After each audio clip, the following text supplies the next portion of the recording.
Well, here we are for another morning meditation, and I am the Reverend Dr. William L. Johnson III. Yes, Chaplain William Johnson to the hospital family, with another inspirational and encouraging word for you. We are thankful for you. We want you to know we appreciate everything that you have done and everything that you are.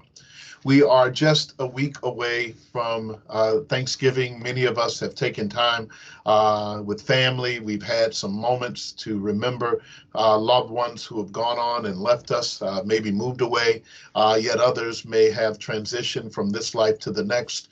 And here we are after going through so much, but we still have Thanksgiving in our hearts and on our lips and in our minds.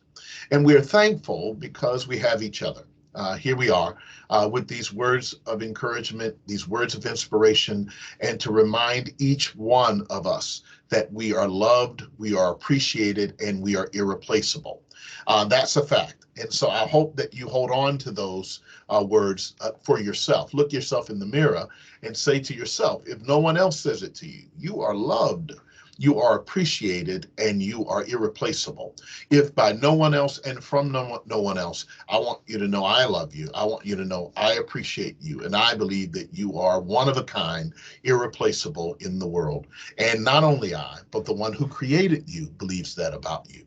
Now, today's morning meditation is entitled The Company We Keep. The Company We Keep. How appropriate at this time, as we have found ourselves often learning and sharing words, sometimes colloquial terminology, sometimes little folk sayings. I grew up on those all around.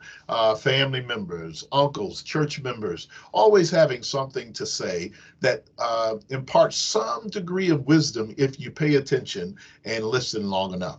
They used to say, hey, you have to be careful about the company you keep, or birds of a feather often flock together. And even sometimes they would say it's not what you know, but it's who you know. All of those things are important.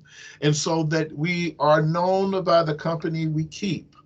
Yeah, it is one of those things, though, in life that we're not always in charge of the people who are around us.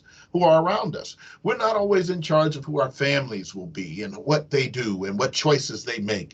And even when we grow up, we are not always aware, even as we choose our friends, whether the option is to have friends or no friends, have associates or no associates, have people that we're around. And sometimes we are forced to have to deal with people we might not even like. So that being judged by the company we keep is a very difficult thing. But when you're in good company, it's good to have good company to keep time with, to be able to share the journey with, and to be able to live this one life we've been given in the best way possible. And that's what I want to talk about today. As you journey through the next several weeks during this holiday season, I invite you to reflect and think very seriously about the people who are around you and how they add to you and what it is that they're thinking about or talking about, and what kinds of interactions that you're having over these next several weeks as you journey. I'm of the mindset that it is important to know the company we keep, and we ought to always try to be in good company. Just this past week, as we started, for those of you who probably share in the Christian tradition, maybe other faith traditions, especially Hanukkah, we're in the middle of that. There are moments in which we have fellowship. We're called to be in fellowship with one another, called to interact with other people, and to treat others with kindness, love, dignity, and respect. In such a way, we are reminded, at least in the Christian tradition, as we celebrate this season of Advent, we are reminded that we have an Emmanuel, which means God is with us. And when God is with us, that means God journeys with us. God is with us in our ups and our downs, good days and bad days, struggles and successes. And when we are facing life, sometimes it's easy to remove ourselves from our God consciousness, or that our Creator is with us through the bad times as well as the moments that feel good. I want you to daily invite your Creator to spend time with you, and to be your companion, to be your coach, to be your counselor, to be the one that convicts you and the one that comforts you, to be there with you in all of your circumstances before you speak, to help you actually share the right words. When you think and reflect about things, maybe perhaps to have it go through that filter of maybe talking to God about it beforehand.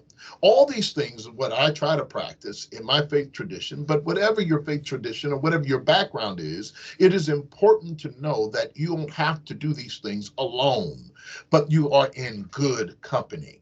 You are around friends, you're around others who have a sense about what you value, and you share those values together. Remember, as you are journeying over the next several weeks, life around us and things around us become tough.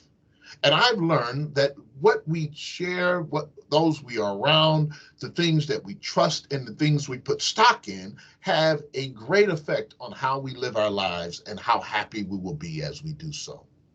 So I encourage you as you share in that.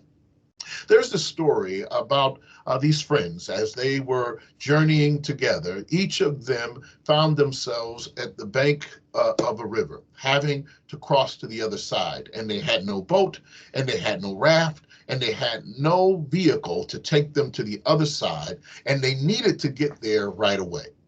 And after a lot of conversation, a lot of kind of trying to figure it out, brainstorming, someone heard and got a message from some place. I can't remember how the story goes, but the message, the hidden message was that each of you would have to lose something or leave something or give something that you value in order to make it from here to the other side. And there they were debating about what it is they could give. And some said, I'm not giving anything. I don't even like the fact that someone is asking of me that to do that. And they accused the person who delivered the message of trying to run a scam, that you are trying to take the best that we have, the best gifts that we have, and take them for yourself. Well, the story goes on that over time, at least a few of them got together and gave the things that were most precious to them. One gave a belt, another gave something else, some other item. None of those things by themselves had any value to anyone else except for them. But when they put it together, they were able to form a raft that the five of them could get across the river, and they did. And when they finally arrived, they looked over the other side of the river for the other five that were there who never could get it together because they weren't willing to give up what they needed with the company they were with. And while they sat there building their fire, thankful that they made it to the other side, they looked around and said, you know what? We're in good company. We probably didn't need everyone in the first place. We just needed those who were willing to sacrifice for the whole.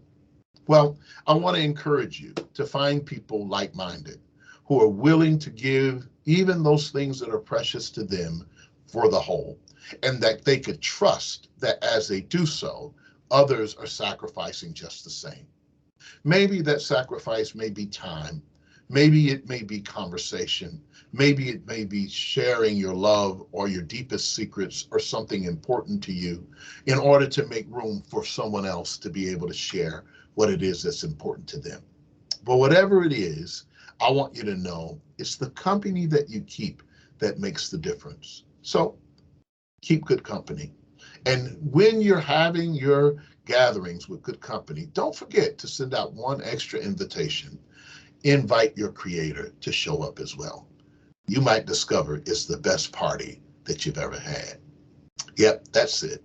There ain't no party like a party that God can throw, because a God that party doesn't stop, someone just said. All I can say to you is be good to yourself, be good to those around you, and be good to the one who created you. You'll discover that you'll be living your best life in the one life you're given. Thanks so much for having me. I appreciate your words of encouragement. Keep sending them. We really do appreciate you. Remember that you're loved, you're appreciated, and you're irreplaceable. And we'll see you next time as we share in these morning meditations. Be great, be good, love each other, and love yourself. Take care.